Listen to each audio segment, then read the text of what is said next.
again. Bring these down. All right. Test 1, 2, 3. Good audio. Podium. All right.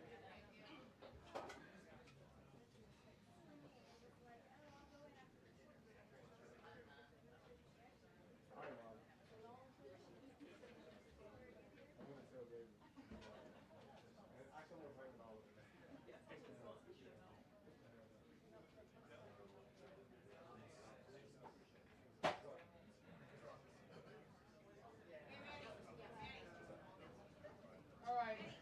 Welcome. Y'all told him me? Joe. Joe. Picked a good day. Right here.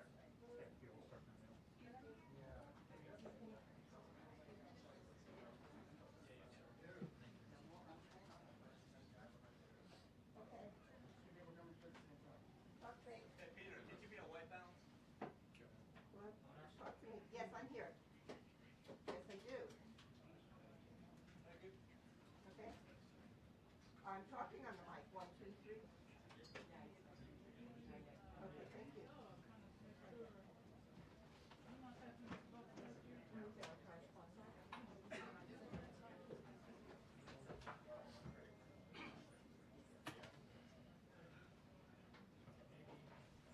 Karen, is Rachel coming?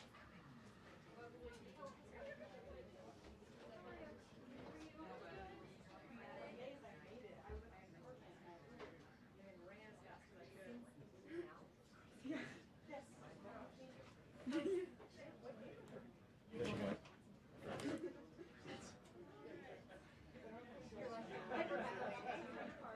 what you need to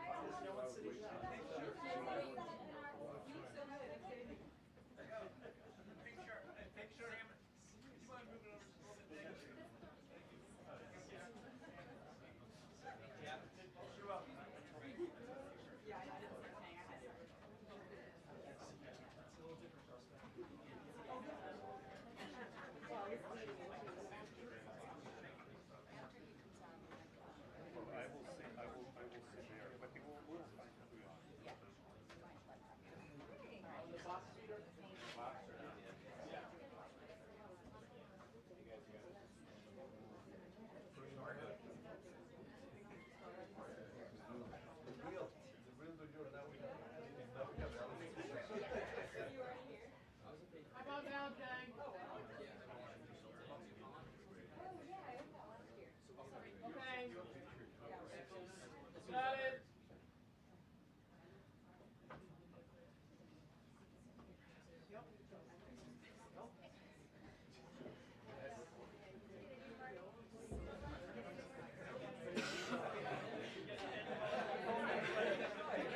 cut through that row. I would cut right through more than one person on that row.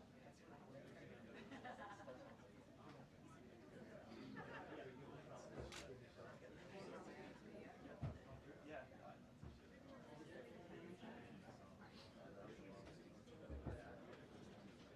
Well, there's no question this is the end of a fairly extraordinary week for President Trump. If you think back, it was less than a week ago on last Saturday night when he addressed the nation, talking about those extraordinary military strikes on Iran. Then, of course, he went to the NATO summit in The Hague, and now he, of course, is back here, and he's expected to, I'm told, celebrate what he explained earlier as a giant win by the U.S. Supreme Court.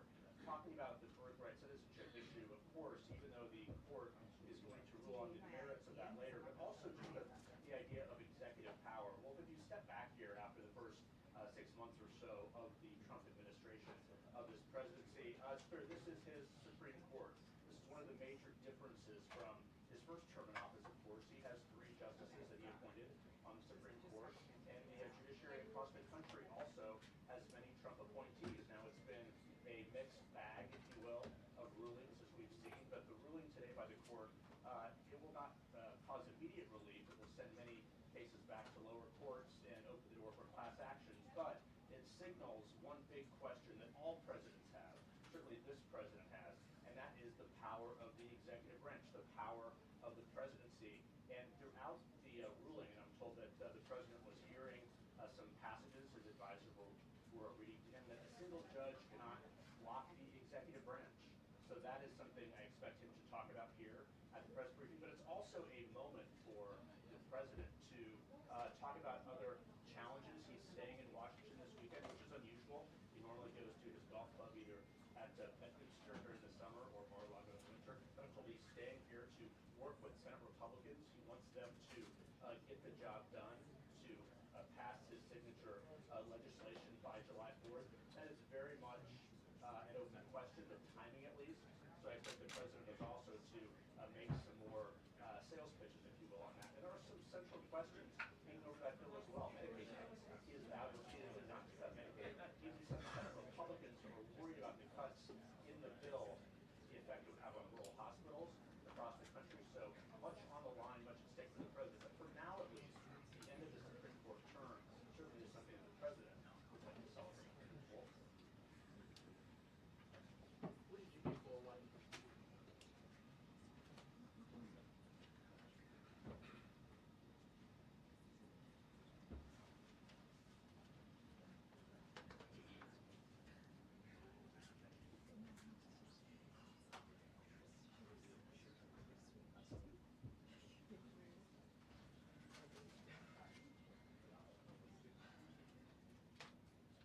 it is, Wolf. By my memory, at least, we can check this. I believe it's only the second time he has had a news briefing here in the White House briefing room. The first was in the early days of his presidency after the tragic plane crash at National Airport. He, of course, came in this briefing room and took questions. But you're right, he often does his exchanges with reporters, often on a near daily basis in the Oval Office or other places on this campus. But no, there's no doubt this is a different moment, but he wants to obviously talk about and celebrate what he sees as a giant win, as he put it on a Truth Social earlier this morning, but also think of all that's happened again over the last week. It's extraordinary. And many questions remain about the iranian nuclear program, his foreign policy agenda, as well as his domestic priorities as well. So it's a good, I guess, halfway mark of this first year in office for the president to come and take some questions. We'll see if he does. Cool.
Well, this was a big one, wasn't it?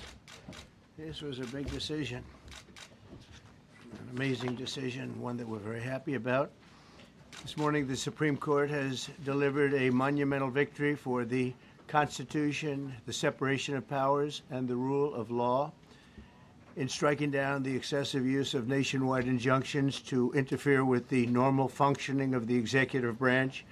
The Supreme Court has stopped the presidency itself. That's what they've done. And really, it's been an amazing period of time, this last hour. There are people elated all over the country. I've seen such happiness and spirit. Sometimes you don't see that, but this case is very important. I was elected on a historic mandate, but in recent months we've seen a handful of radical left judges effectively try to overrule the rightful powers of the president to stop the American people from getting the policies that they voted for in record numbers. It was a grave threat to democracy, frankly, and instead of merely ruling on the immediate cases before them, these judges have attempted to dictate the law for the entire nation. In practice, this meant that if any one of the nearly 700 federal judges disagreed with the policy of a duly elected president of the United States, he or she could block that policy from going into effect or at least delay it for many years, tie it up in the court system. This was a colossal abuse of power which never occurred in American history prior to recent decades, and we've been hit with more nationwide injunctions than were issued in the entire 20th century together. Think of it, more than the entire 20th century, me. I'm grateful to the Supreme Court for stepping in and solving this very, very big and complex problem, and they've made it very simple. I want to thank Justice Barrett, who wrote the opinion brilliantly, as well as Chief Justice Roberts, and Justices Alito, Gorsuch, Kavanaugh, and Thomas. Great people. Thanks for this decision, and thanks to this decision, we can now promptly file to proceed with numerous policies that have been wrongly enjoined on a nationwide basis. And some of the cases we're talking about would be ending birthright citizenship, which now comes to the fore. That was meant for the babies of slaves. It wasn't meant for people trying to scam the system and come into the country on a vacation. This was, in fact, it was the same date, the exact same date, the end of the Civil War. It was meant for the babies of slaves, and it's so clean and so obvious. But this lets us go there and finally win that case, because hundreds of thousands of people are pouring into our country under birthright citizenship, and it wasn't meant for that reason. It was meant for the babies of slaves.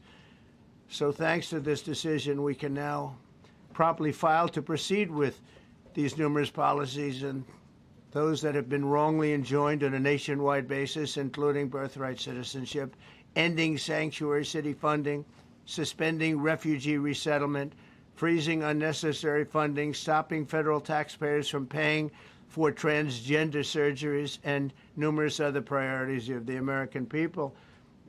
We have so many of them. I have a whole list. I'm not going to bore you, and I'm going to have Pam get up and say a few words, but there's really, she can talk as long as she wants, because this is a very important decision. This is a decision that covers a tremendous amount of territory. But I want to just thank again the Supreme Court for this ruling. It's a giant. It's a giant. And they should be very proud, and our country should be very proud of the Supreme Court today.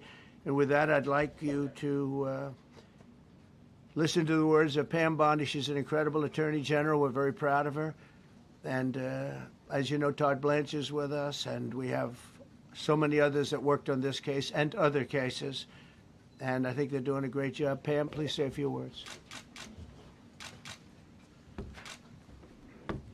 Thank you, President Trump. Thank you for fighting for all Americans. Americans are finally getting what they voted for. No longer will we have rogue judges striking down President Trump's policies across the entire nation. No longer. Today, in the 6-3 opinion, Justice Barrett correctly holds that the district court lacks authority to enter nationwide or universal injunctions. These lawless injunctions gave relief to everyone in the world instead of the parties before the court. As the Supreme Court held today, they turned district courts into the imperial judiciary. Active liberal judges have used these injunctions to block virtually all of President Trump's policies. To put this in perspective, there are 94 federal judicial districts. 5 of those districts throughout this country held 35 of the nationwide injunctions. Think about that. 94 districts, and 35 out of the 40 opinions with nationwide injunctions came from 5 liberal districts in this country. No longer. No longer. These injunctions have blocked our policies from tariffs to military readiness to immigration to foreign affairs, fraud, abuse, and many other issues. The judges have tried to seize the executive branch's power, and they cannot do that. No longer.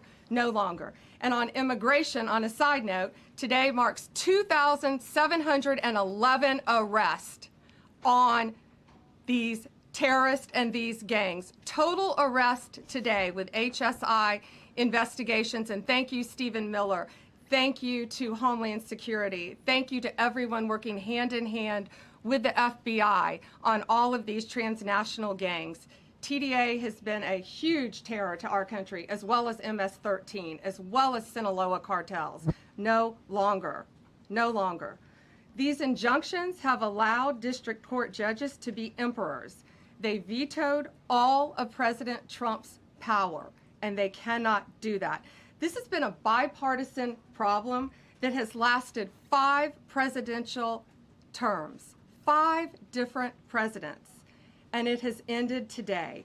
We will continue to fight for President Trump's policies. I want to thank the Office of White House Counsel, Dave Warrington. You and your staff have been incredible. Our Solicitor General's office, John Sowers, Sarah Harris, and Todd Blanche and Emil Bovey. Todd's going to say a few words because we've had another major ruling today on transgender books and some other great wins that we've had. But no longer will they have this power in our country. It is the president's authority under his executive branch to do everything to fight for the American people, and he will continue to do that. That's why he was overwhelmingly elected. Thank you.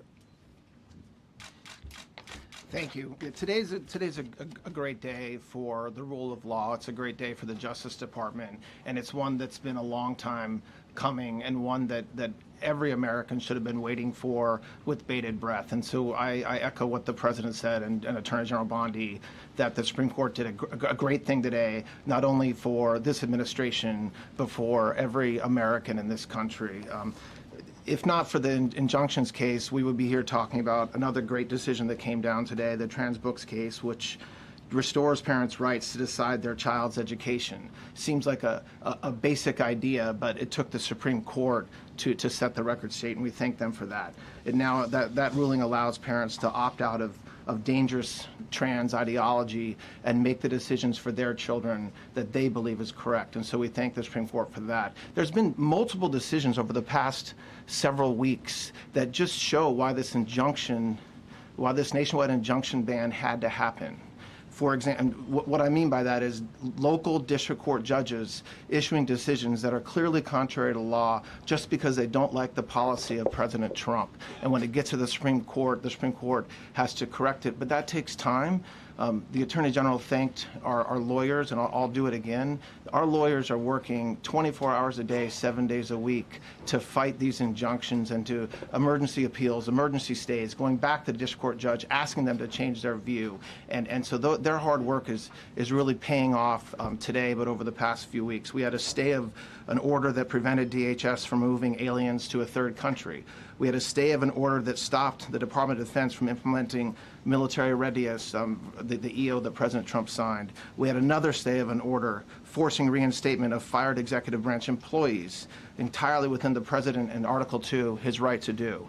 We had a stay of, as you all know, of numerous DOJ cases. And again, every one of those stays requires a tremendous amount of work and effort by the lawyers and the parties involved, and they should be doing other work. They should be doing the work that the President and this administration demands and has a right to demand, and not fighting these local judges who don't make decisions based on the law. They make decisions because they just simply don't agree with the administration's decision about a policy, and that's wrong. Thank you. Any questions? Yes, for Pam, please. Go ahead. Sure. Thank you, Madam Attorney General. So as you know, the Supreme Court did not rule on the underlying constitutionality of the President's birthright citizenship order. So what is the plan now? Are you going to try to implement the EO just in states where there isn't a legal challenge? Yes, so birthright citizenship will be decided in October in the next session by the Supreme Court, unless it comes down in the next few minutes. I guess it could come down. I think they're still deliberating right now on some cases. As you heard, we just got transgender books, which is a huge win. But most likely, that will be decided in October in the next session. However, it indirectly impacts us because, as you correctly pointed out, if there's a birthright citizenship case in Oregon, it will only affect the plaintiff in Oregon, not the entire country. So yes, it's indirectly, but that's pending litigation, and we're waiting on that in the next term. And how concerned are you that the Supreme Court will come back and determine that the executive order is unconstitutional? Oh, we're very confident in the Supreme Court. But again, it's pending litigation, and that will directly be determined in October, but it indirectly impacts every case in this country, and we're thrilled with their decision today. Peter. Madam Attorney General, thank you for being here to take our questions. A couple questions to the both of you. The EO had a 30-day grace period before it goes into effect. Is there any thought about trying to make it effective immediately within that period of time? We're going to follow the law. We're going to make those decisions, and we're going to do what's right in the bounds of the law. And then the DOJ didn't ask the justices to rule on the merits of the birthright citizenship ban. Just for explanation purposes, why? Sure, because that's going to come down in October in the separate. This was huge because it's indirectly impacted today. As I said, it's case by case. Let me reiterate, of the 35 of the 40 nationwide injunctions filed against this president, against his executive authority as President of the United States, 35 of them came from Maryland, D.C., Massachusetts, California, Washington. I mean, that's crazy. These 5 districts. So yes, it indirectly impacts us. It will be a separate decision in October. Next question. Thank you, Mr. President. A question for you, sir. Do you believe this ends the power of the lower court judges to stop your agenda? Do you see this as a full green light for your agenda going forward? Well, you'd have to really speak to the lawyers about that. But this is really also a decision based on common sense. It didn't work the other way. It was a disaster where somebody from a certain location in a very liberal state or a liberal judge or a liberal group of judges could tie up a whole country for years because their decision would sometimes take years to overturn. We've overturned many of the decisions, but it would take years to do it. And we have to act quickly when it comes to illegal immigration. We have murderers, killers, we have drug dealers, we have what they've allowed to come into our country. Should never be forgotten. It should never be forgotten what they've done to our country. And we have to be able to act very quickly, and we're going to do that. Thank you. Justice Amy Coney Barrett, sir, I know that you praised her and her opinion here in this case. She has taken some heat, though, from some of your supporters who have labeled her weak, a squishy, a rattled law professor. What is your take on that? I don't know about that. I just have great respect for her. I always have. And her decision was brilliantly written today. From all accounts, yeah. Transgender relations, Mr. President. What would you say to Americans who fear that this is more and more concentration of power in the White House and the executive? Well, this really brings back the Constitution. This is what it's all about, and this is really the opposite of that. I mean, the question is fine, but it's the opposite. The Constitution has been brought back. Mr. President. Thank you so much, President Trump. Illegal crossings in the border are 0 now. 0. Does everyone hear that? 0. Trump 2028. Do you intend, President Trump? Who's that guy? I like him. He's working the cameras. With this new reality, President Trump, in the border, do you intend to engage personally with leaders from South America, not only Central America, Sure. in order to tackle I do that this anyway. situation? situation in I a do that regional anyway. way, and if you have a perspective of meeting some Sure. presidents from South America, as Brazil, for example. Well, you see, as an example, not South America, but NATO over the weekend. Yeah. They have great respect for our country now. They did things that nobody thought was possible. They took funding from 2% to 5%. Nobody thought they'd ever pay the 2%, and now they're paying the 5%. It's over $1 trillion more a year. Think of that, $1 trillion. Nobody thought that could happen. That's a different group of people, different countries. Yeah, but we get along with a lot of countries. We are respected again. Our country, the U.S., is respected again. Was not respected 6 months ago. I can tell you. Can we ask about the big beautiful? Yeah, go ahead, please. Yeah, Mr. President, you have a deadline coming up on trade in 2 weeks. Which countries, if On any, what? on trade, on tariffs, Yeah. sir? Which countries, if any, are close to agreements with the administration? Well, that's an interesting question. We've made a deal with China. We've made a deal with probably 4 or 5 different countries. With the UK, it was a great deal for both. And we're in the process of making some others. But ultimately, in fact, Scott is here. And Howard Lutnick, these 2 guys have been doing an incredible job. And the people that work with them have been doing an incredible job. But, you know, we have 200 countries. You could say 200 countries plus. We can't do that. So at a certain point over the next week and a half or so, or maybe before, we're going to send out a letter. We talked to many of the countries, and we're just going to tell them what they have to pay to do business in the United States. And it's going to go very quickly. But some of the bigger countries, so India, I think we're going to reach a deal where we have the right to go in and trade. Right now it's restricted. You can't walk in there. You can't even think about it. We're looking to get a full trade barrier dropping, which is unthinkable. And I'm not sure that that's going to happen, but as of this moment, we've agreed to that, go into Indian trade. We're going to be trading in China. That's going to come a little bit down the road, but we're going to be trading in China. We have a lot of great things going, and we're getting along with countries, but some will be disappointed because they're going to have to pay tariffs. And we've taken in already hundreds of billions of dollars in tariffs. No inflation. The only problem we have is we have a Fed guy that doesn't understand what's happening, and it would be great if he'd lower the rate because we'd be able to borrow a lot cheaper. Yeah, go ahead, please. Why don't we keep it on this subject? This is such a big subject. You know what? Trade is so big, but this, I don't know, in a certain way, this might be bigger than trade.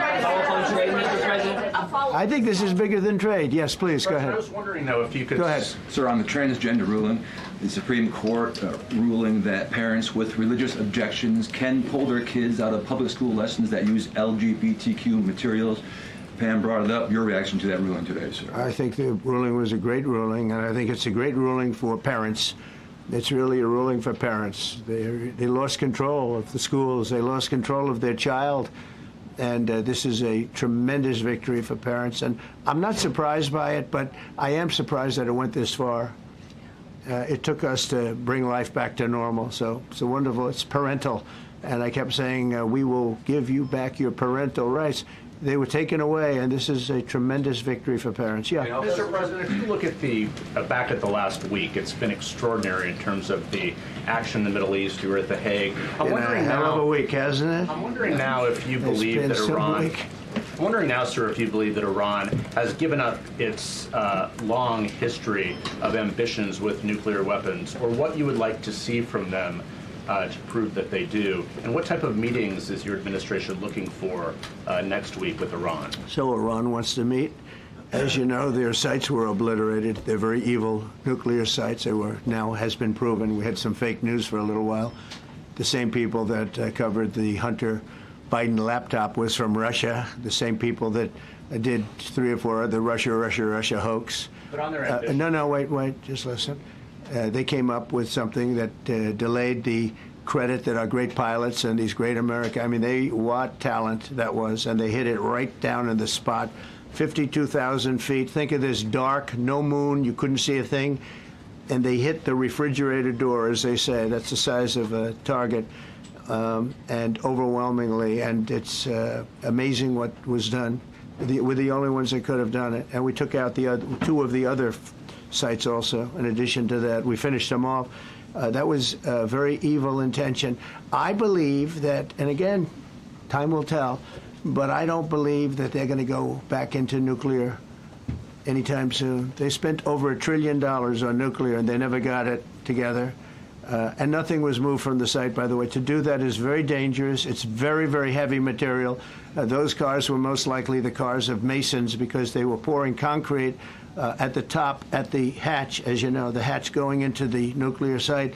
They wanted to reinforce it, and they had some masons there pouring concrete. By the way, that concrete was obliterated. It hit exactly at the concrete. It was, I don't think it had a chance to dry, but everything's down there. It's under millions of tons of rock. Please. Yes. Your administration has said that El Salvador is one of the safest countries in the hemisphere. So why haven't you yet canceled temporary protective status for that country? Was it part of the deal? Well, we'll take a look. We've had a great relationship with El Salvador. They have a fantastic leader. They built a massive prison system. And I don't know exactly why, but it's a hell of a system. And we bring people there, and when they go there, they don't get out. And frankly, when they hear they have to go there, they become very nice people. They become very nice people. It's a tough system, but it's a brilliant system. And it's a system done by a very, very good leader. We'll talk about El Salvador. A lot of respect. Yeah, please. Thank you. A question for you and then a question for the Attorney General. As you go into negotiations and talks with Iran, are you demanding not only that there would be no uranium production inside of Iran, but also that Iran would turn over all existing stockpiles of uranium? Well, you know, we're a little early for that, but something like that, yeah, we'll do something like that. Let me say that I've been saying for 25 years, even as a civilian, you cannot let them have a nuclear weapon, and that's what happened. It's been obliterated. It would be years before they could ever get going, and I really think it's probably the last thing. They have to recover from a hell of a tough war. Would you also be demanding that the IAEA have full rights to inspect in Iran? Or somebody, yeah, or somebody that we respect, and then including ourselves. And a question for both the President and the Attorney General. Under birthright citizenship, if this is implemented, who would be tasked with actually vetting citizenship?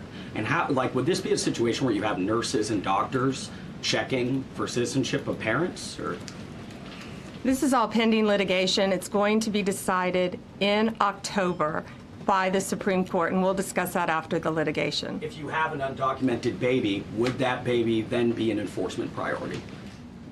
The violent criminals in our country are the priority now. Let me put it in perspective. Today marked the 2,711th arrest in our country of TDA members, just TDA. Everyone in this room agrees they are one of the most violent criminal organizations in the world. And the Biden administration let them walk into our country for the last 4 years. 2,711 of them today have been arrested in our country. That is the priority of Donald Trump. That is the priority of this country, of Homeland Security, of all of our lawyers, of FBI. That's the priority. That will be discussed in October when the Supreme Court hopefully rules in our favor, and we're very confident of that. But you should all feel safer now that President Trump can deport all of these gangs, and not one district court judge can think they're an emperor over this administration and his executive powers and why the people of the United States elected him. I just might add one thing, and you know, they used birthright citizenship, some of the worst people, some of the cartels, to get people into our country, just so you know. And again, I say, if you look at the end of the Civil War, the 1800s, it was a very turbulent time. If you take the end day, was it 1869 or whatever, but you take that exact day, that's when the case was filed. And the case ended shortly thereafter. This had to do with the babies of slaves, very, very obviously. And I think we're going to win. People I don't think they went about discussing it right. I came along and we looked and we said, wait a minute, this is wrong. We've been looking at birthright citizenship wrong for years, but they've used it. The cartels have used birthright citizenship to get very bad people in, and what Pam's doing and what Todd and everybody else, what they're doing at DOJ and all over, FBI, ICE, Border Patrol, these are incredible people. they're trying to keep our country safe, and they don't want to have people come in. This is just another way that they get illegal immigrants into our country, and in some cases, very, very bad ones. Go ahead. Thank you, Mr. President. On your tax bill, if I could for a moment, senators are racing to rewrite parts of it right now after the Senate parliamentarian ruled that sections of it were outside of the process that they're using to get this through. Do you think that senators should respect the decisions of the parliamentarian? And what have you personally done in the last 48 hours to try and get Republican senators who are against the bill to a yes? Well, look, it's a great bill. It's a massive tax cut. If it's not approved, your taxes will go up by 68%. Think of that, 68, a record, the highest in the history. The Democrats won't approve it only because politically it's so good for the Republicans. The Democrats aren't approving it. But think of what they're not approving. They're not approving border security. We've done a great job at the border, but we have to add some wall. We have to do, various things. We have no money for that. We have no money for the border. We have no money for so many things. But if the Democrats, it'd be interesting to see if we get any Democrat votes. We should. If I were a Democrat, I would absolutely, maybe Fetterman, because he seems to be the most sensible one lately. If I were a Democrat, I would vote for this bill all day long because it's tax cuts and so many other things that are common sense. They're basic things. I think they're doing fine. The parliamentarian's been a little difficult. And I would say that I disagree with the parliamentarian on some things, and on other ways she's been fine. But we'll have to see. It's a big issue.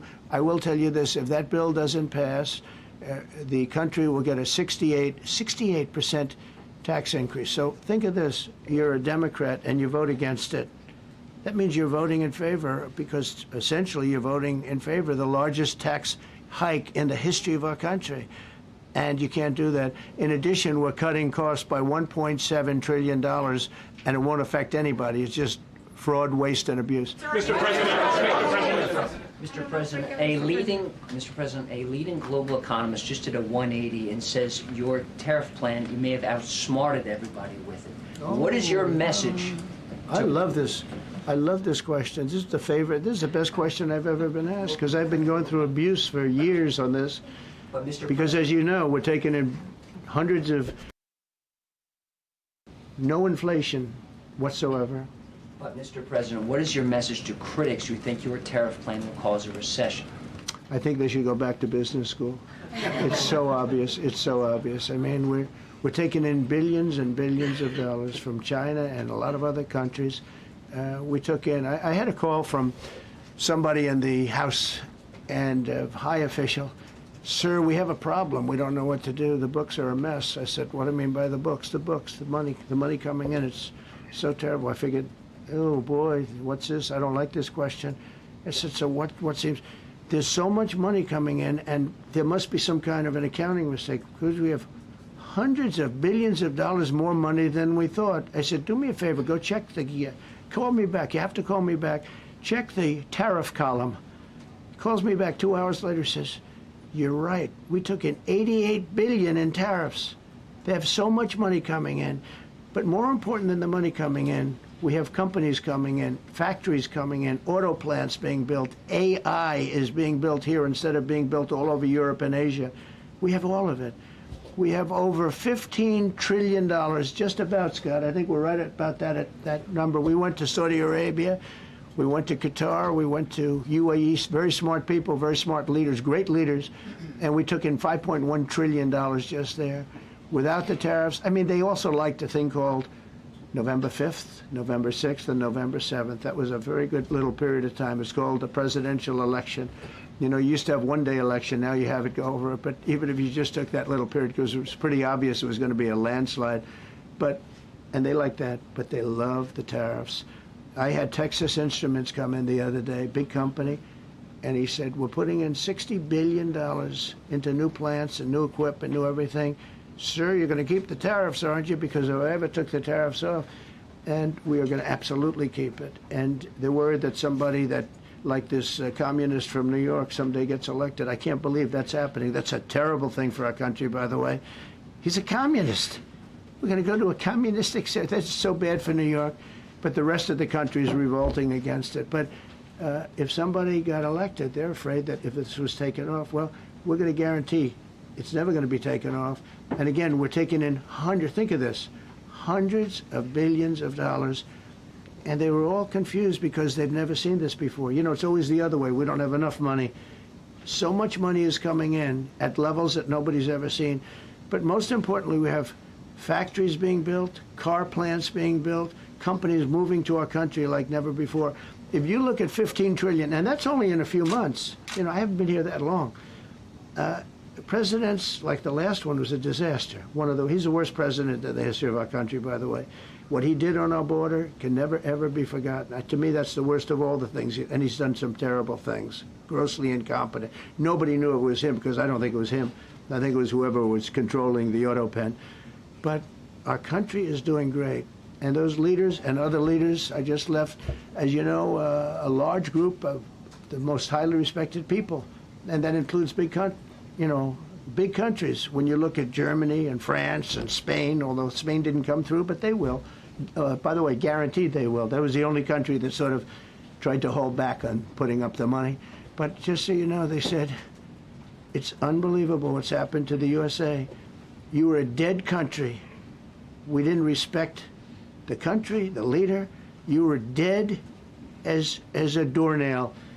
One said to me, you went from being a dead country, you are right now the hottest country anywhere in the world. The whole world is talking about the USA, and everybody wants a part of it, and they're pouring into our country, and you're going to see those numbers. Thank you for that question.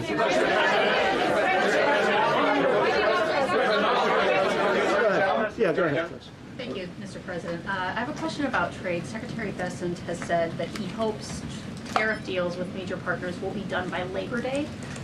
So if some deals are not done by your July 9th deadline, will some countries' tariffs go back up, or will they stay where they are now? Well, there's some countries that are used to ripping us off, to be honest with you. And I don't want to name them, but you sort of can name them.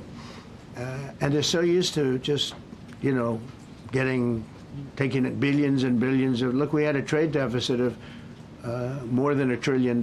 Think of a trade deficit. That's because nobody cared. We cared a lot when, I took in hundreds of billions of dollars in tariff. We had the greatest economy in history up until now. I think we're going to blow it away. But during my time, and especially prior to COVID, we had the greatest economy in the history of our country. I think we're going to blow it away now based on the kind of numbers that we're seeing. But some countries are very angry because they've been ripping us off for years. They've been making billions and billions of dollars. There was nobody to negotiate with. They could do whatever they want. They charged us tariffs, by the way, at numbers that we've never seen before. And we ended up losing much more than $1 trillion a year. $1 trillion a year on trade. And now they're being met with a force that's far greater than them, and they don't like it. So they're upset because instead of making, $5 billion, they're going to break even. Or they'll make a little bit. I want to be nice. They'll make a little bit. Or we'll make a little bit. It's a big difference. Yeah, please go. Go ahead. Red dress. On the 2020 election, is there any more information on the special prosecutor? So many Americans still have questions about the 2020 election. And speaking of rogue judges, would you consider appointing somebody at DOJ maybe to investigate the judges that allowed for the political persecution of you, your family, and your supporters during the Biden administration? I love you. Who are you? I'm Kara from Lindell TV. Well, it's just a very nice question. And it's not a setup. I have no idea who you are, but I appreciate that question. All I can say is we're not here for that. I hope so. I hope they're doing a thing because that election was rigged and stolen, and we can't allow that to happen. A lot of people tell me, sir, you just won the greatest election in the history of our country. You won at numbers that won all 7 swing states, won the popular vote, won everything. Sir, go on with your life. And many people that say that, good people, friends of mine, then you have people that say that same thing, go on with your life, but you have to find out what happened because you can't let that happen again. Look at what this lunatic did. Look at what he did. He opened our borders to people that were murderers, 11,888 to be exact, murderers. And we've captured many of those murderers, and we're bringing them back, or some of them are so dangerous that we don't even want to bring them back. We're afraid they're going to try and come back in. But he allowed people to come into this country, people from mental institutions, insane asylums, that's a mental institution on steroids, people from mental institutions, gang members, drug dealers, people, jails being emptied out into our country. Venezuela emptied out almost its entire prison population into our country. But I don't want to blame them. Many countries have done that. The Congo, we have a great press conference coming up later, and it's the Congo and Rwanda.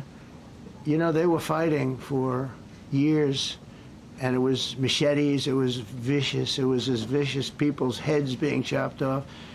And I have a man who's very good in that part of the world, very smart, and put them together, and we're signing a peace treaty today. First time in many years they're going to have peace, and it's a big deal. We talk about Russia, and we're working that one. President Putin called up, and he said, I'd love to help you with Iran. I said, do me a favor. I'll handle Iran. Help me with Russia. We got to get that one settled. And I think something's going to happen there. But we did some great work. India and Pakistan. That was going to be maybe nuclear. We did that. We did a lot of work. I don't know if there's ever been a president that's done much more. Serbia, Kosovo was going to go at it. Going to be a big war. I said, you go at it. There's no trade with the United States. They said, well, maybe we won't go at it. That's what happened with India and Pakistan.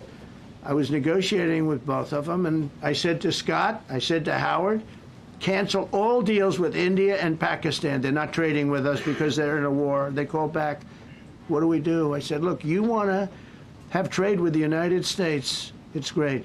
But you want to go and start using nuclear weapons on each other? We're not going to allow that.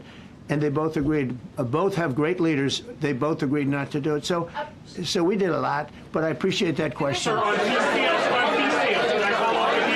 Sir, can I follow up on peace deals? Thank you so much. Yes, Thank you, please. Mr. Orange. President. Thank you, Mr. President.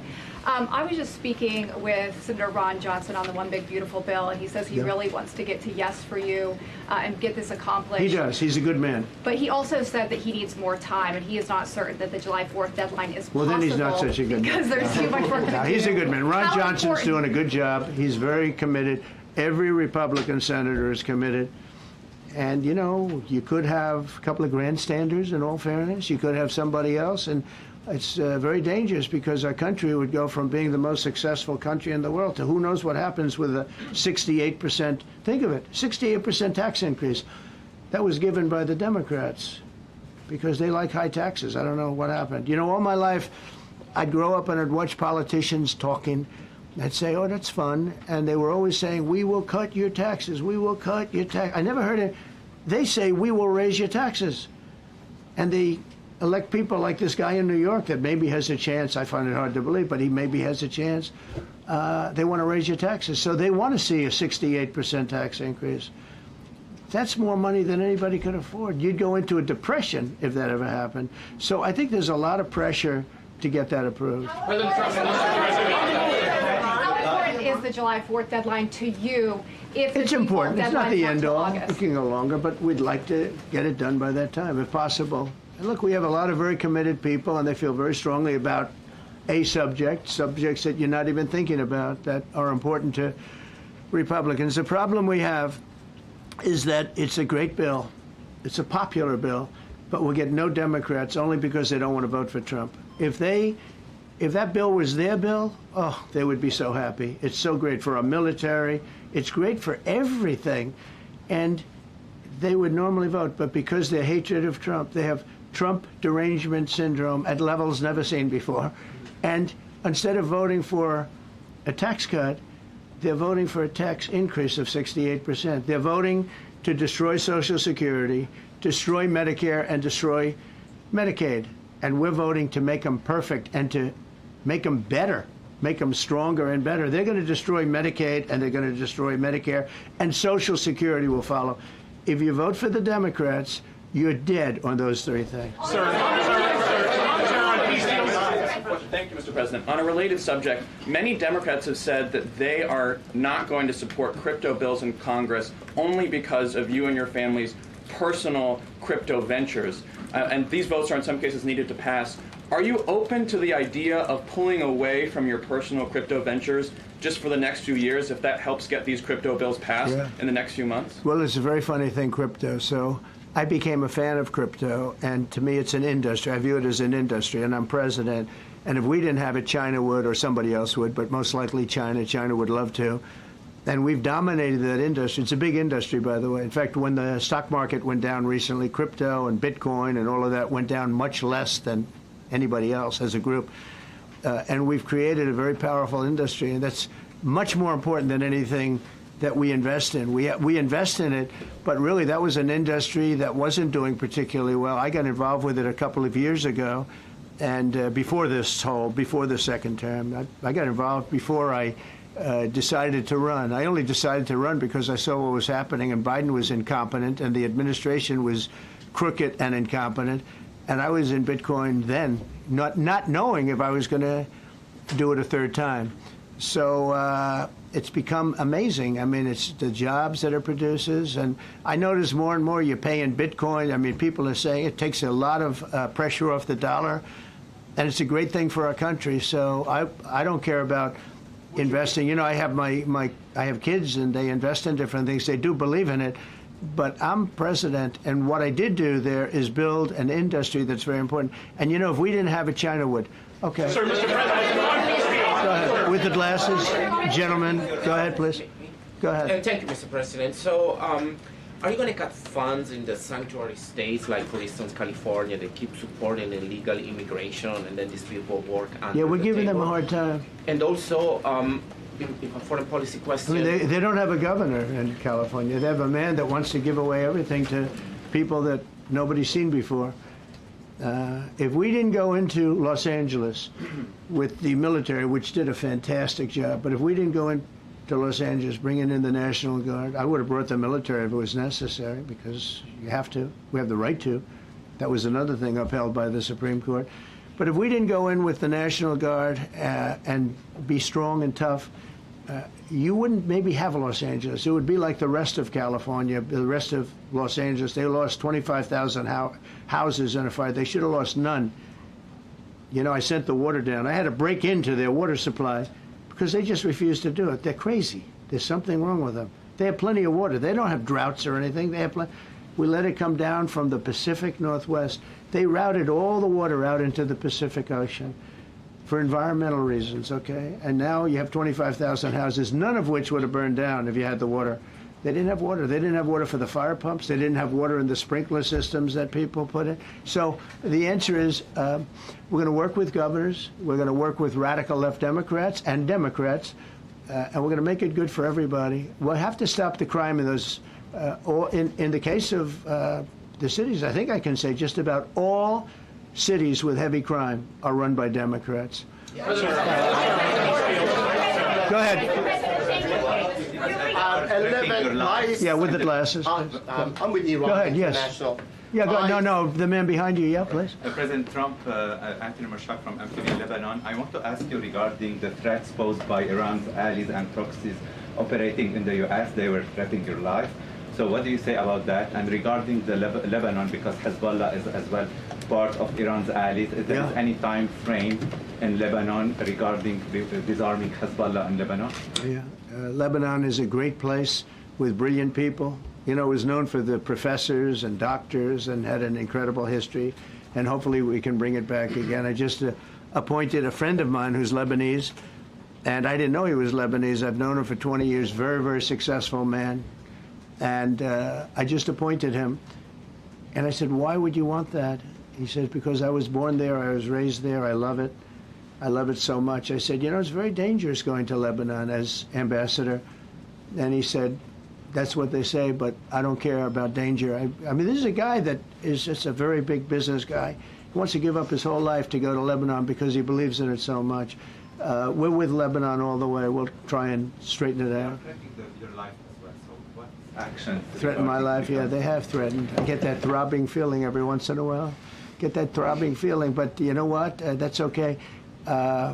this is a dangerous business. What I do is a dangerous business. You know, I tell the story of the car companies and different people in different professions. You have race car drivers, as an example. 1/10 of 1% die. Bull riders, 1/10 of 1%. That's not a lot, but it's people die. When you're president, it's about 5%. If somebody would have told me that, maybe I wouldn't have run. Okay? This is a very dangerous profession. Yeah, please. By the way, so many questions. Should we keep this going, Pam? Or not? This is the opposite of Biden. Biden would take a half a question and he'd leave without answering it. Go ahead. On Iran. You tell me when it gets boring. Okay. If Iran. Are you from Iran? No, I'm not from Iran. I'm from the UK. But if the intelligence reports conclude that Iran can enrich uranium to a level that concerns you, would you consider bombing the country again? Without question, absolutely. And have you had any conversations? Turned out to be unbelievable. But, you know, our incredible flyers and I call them the shots, these guys are unbelievable. Think, from 52,000 feet, they hit the equivalent of a refrigerator door. They actually hit it right in the center, so it's much smaller than that. And just bomb after bomb going deeper, deeper, blowing up. Incredible, incredible thing. I don't know if you heard the general. He was very impressive. Raisin Cane. You know, he's the one that beat ISIS for me. And he did it in a matter of weeks. And I was told it was going to take 4 or 5 years. And when I got this job, I always said, if I get this job, I'm going to put that guy as the head of the Joint Chiefs of Staff. And Dan Kane, and he, when I heard his name was Raisin, his nickname is Raisin Cane. I said, you got to be kidding. So I liked him right from the beginning. But he knocked out ISIS in a time that nobody ever thought possible. And when this attack was completed and so successful, I said, now I know how you knocked out ISIS so quickly. But we have the best people, we have the best equipment in the world. You know, I rebuilt the military during my 4 years, during my other term. We have the best equipment in the world. The problem is we gave away, you know, a lot of it, but small, relatively speaking. We gave a lot of it away to Afghanistan. Shouldn't have happened. That just shows how incompetent they were. They gave all that equipment away, billions and billions of dollars worth. Shouldn't have happened, but that was small compared to what we have. Now we have a great military with great people. Okay. Yeah, please. Mr. President, congratulations. A couple of very different questions. One is Rwanda, 1994. As you grew up in New York, we all knew how horrific those attacks were. Congratulations on that treaty. There are talks that perhaps... That's going to take place today at 3 o'clock in the Oval Office. We're going to have a signing with Rwanda and the Congo. So I'm a little out of my league in that one because I didn't know too much about it. I knew one thing. They were going at it for many years and with machetes. It is one of the worst wars that anyone's ever seen. And I just happened to have somebody that was able to get it settled. I mean, just a brilliant person who is very comfortable in that part of the world. It's a very dangerous part of the world. I said, are you uncomfortable there? People are being killed. School children are being raided and killed. And I don't even want to say how, but as viciously as I've ever heard. Are you uncomfortable? No, that's the part of the world that I know. Very comfortable. Was able to get them together and sell it. And not only that, we're getting for the United States a lot of the mineral rights from the Congo as part of it. They're so honored to be here.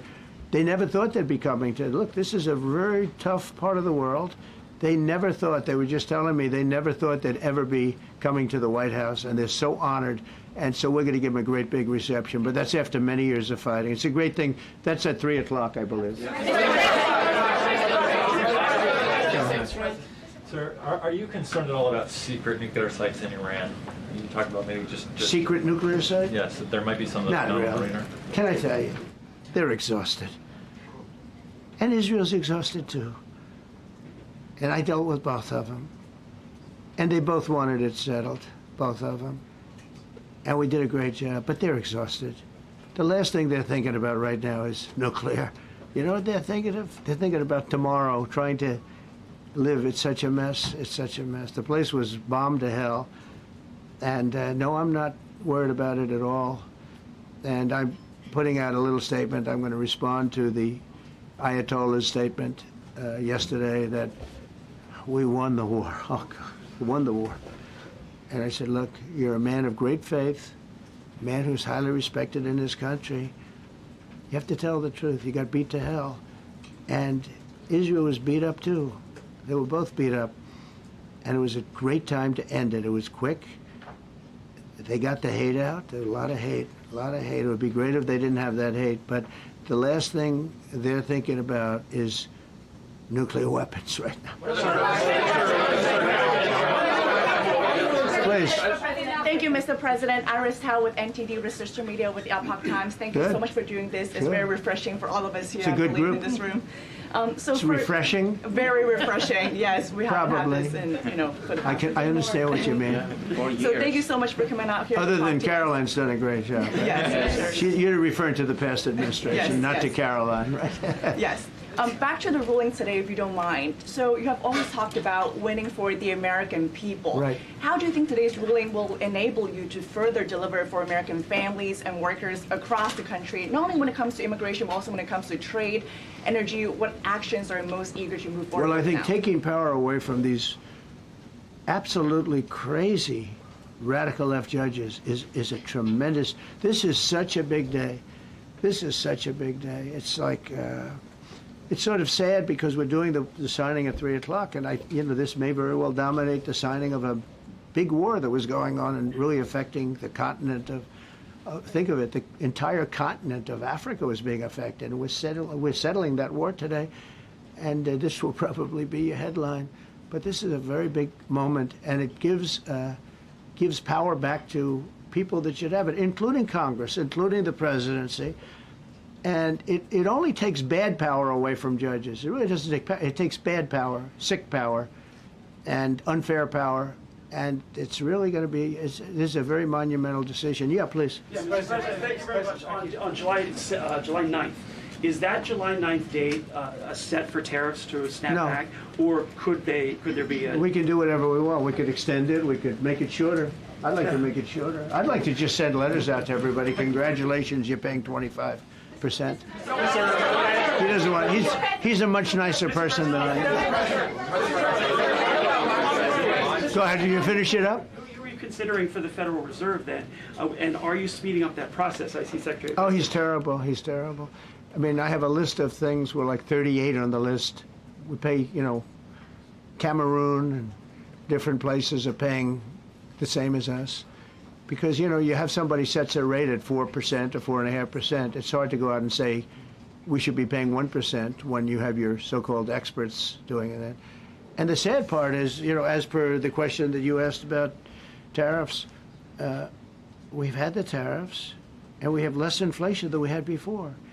What we have is a hell of a lot more money, a hell of a lot more income, and we shouldn't be paying a rate like that. In other words, when we pay a rate, I'll tell you, each point is the equivalent of $300 billion. So if we had it down 3 points, because I think we should be at 1, you have Switzerland is at 0.25. In other words, 25% of 1%. And they're the number 1 right now. But we should be the number 1. And soon you're going to have, I think, you're going to have where the people will pay will pay, like we had a few years ago, where you put up money, you loan money, and I mean, you actually, instead of paying, you get paid. I love that. I don't know if it's any good, but I love it, where you put up money and you get paid. But we should be in a category. So we should be at the top of the list, not toward the bottom of the list. But we have a man who's not a smart man, and he probably has Trump derangement syndrome. And he's just not a smart person. What he's doing, though, he's hurting us for years to come. Because if we borrow money at 2 points higher than we should be paying, that's $600 billion. Wouldn't you say those numbers are about right, Scott? So it's 2 points would be about 600, actually more than that, but about $600 billion. All because the guy doesn't want to lower the rates. He's doing the service, a very disservice. And then he goes up and talks about, I'd like to see costs come down. He gets up and he does his little thing for 5 minutes, and he goes out and he goes back to the beach. He goes, I'd like to see costs come down. Well, he could lower the interest cost by $900 billion a year. All he has to do is lower rates. And everybody's saying, I was watching some of the business shows today, and they're saying, Trump's right. He should really be cutting. The country's doing well. We have no inflation. Now, despite him, we're doing great. But if we got the rates down, we would be a rocket ship. So I think that'll be it. And I just want to thank everybody. This is a really big day. We've had a big week. You know, we've had a big week. We've had a lot of victories this week. NATO was a tremendous victory. The war was a tremendous. Look, we were talking about this for 30 years, about Iran being nuclear. And all I said is it will not be nuclear, and it's not going to be nuclear. And, you know, I want to give credit to a lot of people, and most importantly to our great military. Boy, they put out that fire. Once that happened, once those bombs got dropped, that war was over. That war was over. But I just want to compliment them. Incredible. The general and all of his generals. Pete Hegseth was great. They were, and now I want to compliment Pam. A lot of genius went into this. You know, people, if you don't say it exactly right, if the Supreme Court doesn't get it because it's incorrectly spoken about, and that happens. A lot of cases are lost because they don't say the right words. But I want to correct. She's going to go down as a great attorney general. I may change my mind about that. I don't know. Maybe someday I'll have call and say I was only kidding. She's going to go down as a great attorney general. This was a tremendous win, and we've had tremendous wins, but this was a tremendous win today. So I just want to congratulate you and Todd and your whole staff. Very brilliant people, and we can't forget John Sauer. That's right. Who is with. There's a medical emergency within his family, so he's taking care of that, and we said absolutely. So I just want to thank everybody very much. Thank you. Mr. Jeff Bezos on his wedding weekend. Thank you, Mr. President. Thank you, sir.